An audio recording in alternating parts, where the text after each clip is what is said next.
আপনি নেতা নেত্রীদের চরিত্র বদল করতে হবে, তাদের আগে আদর্শ মানুষ হতে হবে, সৎ যোগ্যতা অর্জন করতে হবে, মানুষকে ভালোবাসতে হবে, টাকাকে নয়।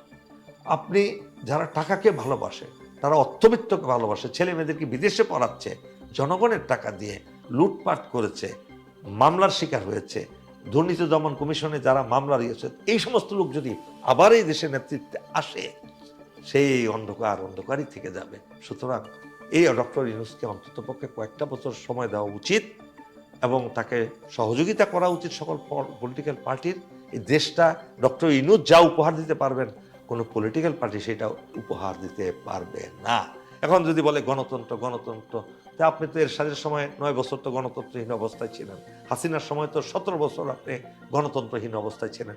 সেটা যদি সহ্য করতে পেরেছেন 17 বছর, ওইদিকে 9 বছর শেখ মুজিবের 3.5 বছর, তাহলে ওনাকে 5 বছর সময় দিলে অসুবিধা হবে।